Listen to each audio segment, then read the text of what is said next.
Assalamualaikum warahmatullahi wabarakatuh. Kami dari kelompok 8. Yang pertama itu ada saya sendiri, Rahma Sangkut, dan yang kedua ada rekan saya, Nelvi Sepriani. Ini adalah tugas kelompok mata kuliah jurnalistik dengan dosen pengampu Intan Kurnia Saputri MA. Jadi judul tugas kami adalah organisasi pers auditif dan audio visual. Baiklah teman-teman, sebelumnya saya akan menjelaskan apa sih organisasi pers auditif dan audio visual itu. Jadi, organisasi pers auditif dan audio visual pada prinsipnya hampir sama dengan organisasi pers visual, atau sering disebut dengan persurat kabaran atau majalah, yaitu pejabat utamanya terdiri dari kepala stasiun atau general manager sebagai pemimpin utama atau direktur utama.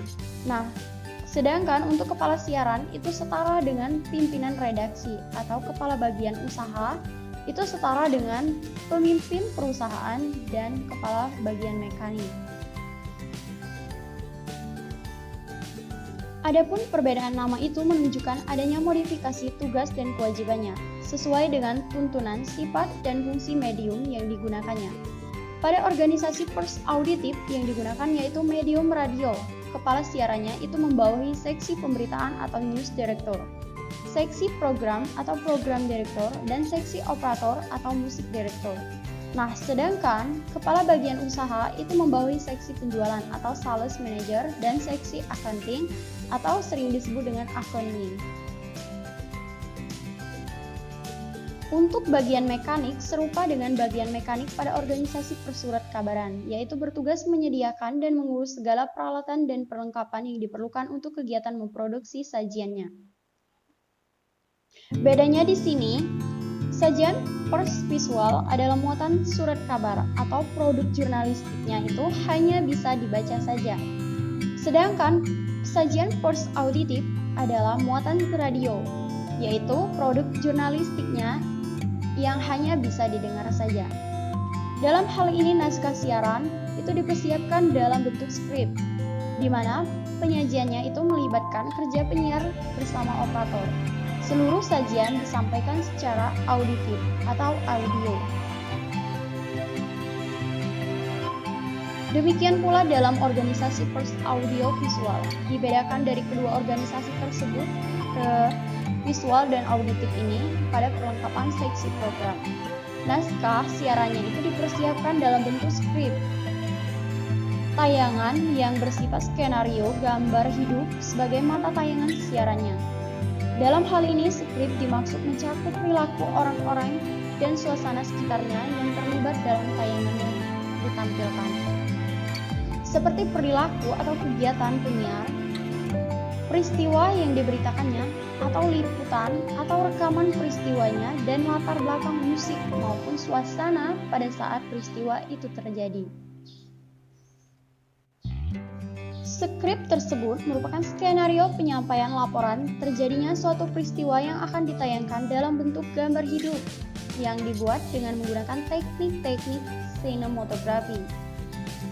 Dengan demikian, selain melibatkan para petugas redaksi atau pemberitaan, juga mengikutsertakan operator, juru kamera film atau video kameramen, pembaca naskah atau sering disebut dengan penyiar, dan sutradara.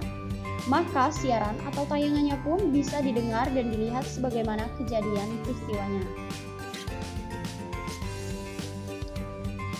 Nah, untuk selanjutnya saya akan menjelaskan tentang fungsi pers dalam masyarakat. Jadi apa sih fungsi pers dalam masyarakat? Nah, kalau dalam media komunikasi, pers berfungsi menyampaikan dan memperlancar sampainya pesan komunikasi kepada komunikan atau khalayak.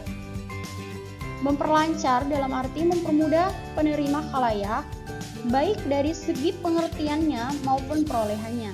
Karenanya, dalam hal ini, pers berfungsi sebagai jembatan komunikasi yang mau dan mampu menerjemahkan pesan komunikasi yang dimaksud komunikator ke dalam pesan komunikasi yang bisa dipahami oleh komunikannya.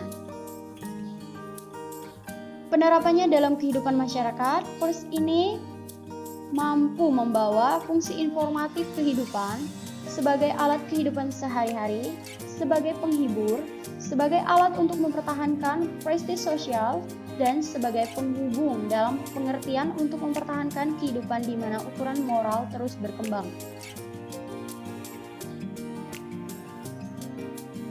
Adapun fungsi penerangan dari pers menurut Hout bukanlah penerangan dalam arti sempit, namun secara lebih luas serta cenderung dapat disebut dengan informasi. Namun demikian, pengertian informasi bisa juga mencakup pemberitaan. Pengertian penerangan yang dimaksud Hout tersebut rupanya lebih dekat pada pemberian keterangan atau tambahan gambaran mengenai peristiwa-peristiwa umum yang mutlak perlu diketahui oleh umum. Kedudukan pers sebagai pemberi penerangan itu dibagi menjadi 4 macam. Yang pertama itu dinamakan sebagai karya mendidik. Yang kedua sebagai karya penghubung. Pers dengan keseimbangannya bergerak ke arah tujuan yang menciptakan lalu lintas informasi hingga terjalinlah jaringan-jaringan penghubung antar manusia.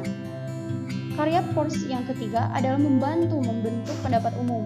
Sedangkan karya pers yang keempat adalah sebagai kontrol. Fungsi pers selanjutnya adalah memberikan komentar atas peristiwa yang disiarkan media massanya. Baiklah, hanya itu saja materi dari kelompok kami. Kami ucapkan terima kasih. Atas kesalahannya kami meminta maaf, dan kepada Allah marilah kita sama-sama memohon ampun. Kami akhiri wabillahi taufiq wal hidayah. Wassalamualaikum warahmatullahi wabarakatuh.